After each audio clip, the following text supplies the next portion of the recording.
Since the Syrian civil war crisis began in 2011, more than 11 million people have been killed or forced to flee their homes. In 2016 alone in the US, there have been 278 mass shootings that have killed 378 people and wounded 1,024, reminding us that yet again that in this country there have been more gun deaths since 1968 than in all of the US wars combined. These are mind-boggling facts. But what is even more mind-boggling is that we are living in the most peaceful and the least violent time in human history. Here's another one for you. Hunger and hunger-related diseases kill 21,000 people every day, and 1 in 6 people don't have enough to eat worldwide. But the flip side of that is that fewer people are hungry than ever before. And through political advocacy and charity, the number of people suffering from hunger around the globe has been cut in half since the 1960s. It's quite a paradox, right? On the one hand, the world is filled with suffering and violence, but on the other hand, it's being healed, and we're making tremendous progress. It seems like it should be one or the other, doesn't it? Either we're making progress or we're doing poorly. Nevertheless, the truth can be confirmed on each side, and each of these truths have its own wisdom and gifts to offer as we grow in our humanity and in our faith. So here we are in our last week of our series on the book of Job. Now, for 90% of the book, Job has been begging God to intervene or at least offer some kind of an explanation for the devastation of his life.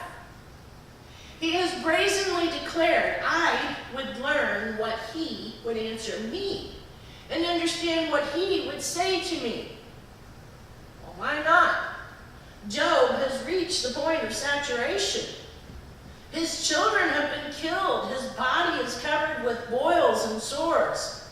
And when he looks around the world these days, all he sees is a dangerous place full of sharp, jagged edges that cut at both the body and the soul. So he has taken up his case against God and demanded a hearing. Job is putting God on trial and indicting God for crimes against humanity by way of divine indifference. And after all of the wounds of loss and grief, who could possibly blame him? Now, of course, in Job's theological world, that kind of anger against God turned people into burnt toast. It brought down wrath like nobody's business. But Job has been worn smooth, and besides, what more could God possibly do to him? Kill him? That would have been a blessed relief. So now, after 37 long chapters of doubts and questions and complaints against God, suddenly out of a whirlwind, God speaks to Job. Job has been sitting there enduring yet another monologue from one more know-it-all when he can't help but notice that the clouds are starting to darken and the winds are starting to pick up. Suddenly, God bursts onto the scene and bellows out, "Who is this that darkens counsel by words without knowledge? Gird up your loins like a man. I will question you, and you shall declare to me." I don't know why, but I love that line. Gird up your loins like a man. It's like God is saying, put on your big boy panties and listen up. But what God says next is really perplexing. All along, Job has been hoping for some sort of a deep theological reasoning for his suffering. Yet what he gets from God instead is beauty and a celebration of creative cleverness. God's words in the book of Job are considered by many to be some of the most beautiful and provocative words of poetry in the Bible. But they really leave us dangling. Timing is everything. And right now is not the time for beautiful prose. Right now, we want God to tell Job about the bet that he made with Satan. We want God to apologize for all of Job's suffering and to say that he didn't mean for things to get so out of hand. We want God to at least offer Job some comfort. But instead, for the next 4 chapters, God takes us on a magical mystery tour of the entire universe. For the next 4 chapters, God directs Job's, and by default, our attention to the dimensions of outer space, the depths of the ocean, the shape of the earth, the power of thunderstorms, the beauty of the stars, the cunning of the lions, and the loveliness of mountain goats and deer. It all seems so unexpected and strange, but by the end of God's speech, it almost makes sense, because where Job could only see a world that was overshadowed by pain and suffering, God responded by showing him a world filled with beauty and hope. God placed Job right in the center of that paradox that I mentioned earlier and gave him what he needed to grow in his humanity and in his faith. Now, I'm not saying that that was God's plan all along, or even that this was God's motivation, because I don't know. There are all sorts of interpretations and opinions about God's motives, and mine is just one in a jillion. But what I do know is that when a person is immersed in suffering, nothing is going to make it any better. And perhaps that's why God doesn't answer Job's question about suffering. I know that when a person is in the midst of pain and grief, there is no satisfactory answer, even if it comes directly from God. Just imagine if God had sat down and explained to Job that all of his suffering had been the result of a bet. Do you think Job would have been satisfied? I think it would have sent him straight over the edge. Or what if God had said to Job, stuff happens? Would Job have felt better? I sincerely doubt it. So, when Job pleads with God to look at the world and bear witness to its suffering and pain, God responds by pleading with Job to look at the world and bear witness to its beauty and glory. It doesn't make any sense, yet at the same time, it makes perfect sense.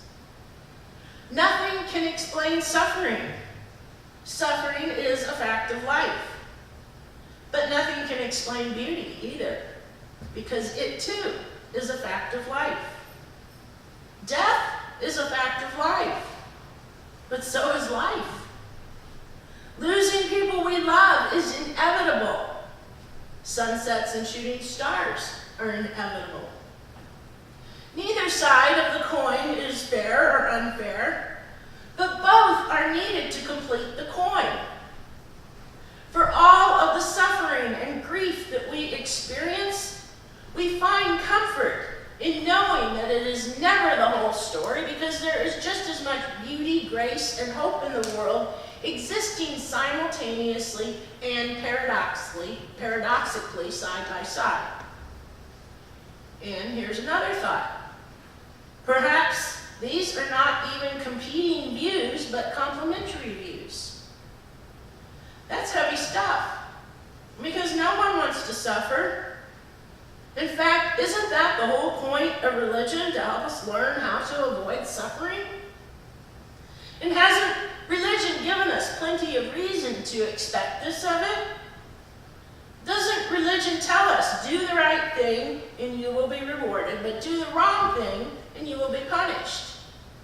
The scriptures say it over and over eloquently, as in the first Psalm. The righteous are like a tree planted by a stream bearing fruit in season, and the wicked are like chaff blown around in the wind. This was the ancient understanding of the divine-human relationship, and that is still understood by many that way today. But the book of Job challenges the system of reward and punishment, and personally, I think that that is the whole key to understanding it.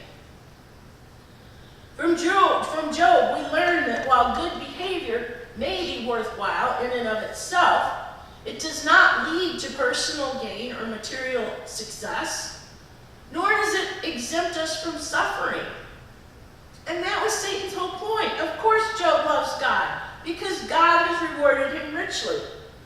But take it all away, and then let's see what happens.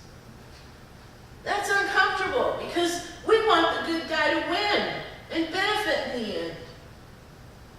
But when you think about it, it's also somewhat of a relief, since there is plenty of evidence to show that real life does not always work that way. The Bible tells us that we reap what we sow. And that's true most of the time. But it's also true that victims of tragedy, illness, violence, and poverty are not necessarily to blame for their misfortunes. Sometimes bad things just happen. And there's no good reason. The book of Job makes room for that reality.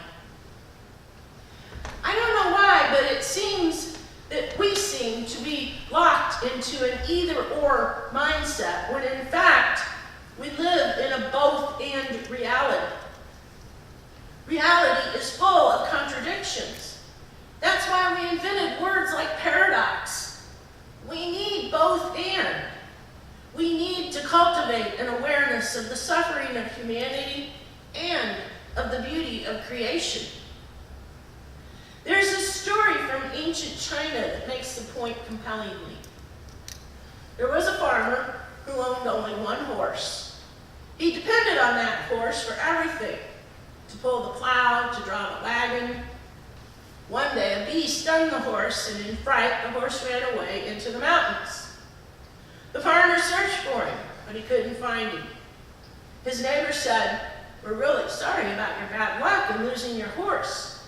But the old farmer shrugged and said, "Bad luck, good luck, who's to say?"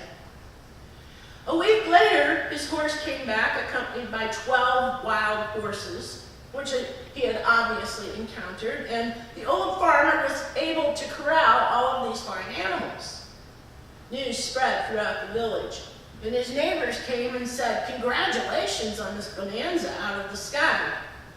To which the old man once again shrugged and said, "Good luck, bad luck, who's to say?"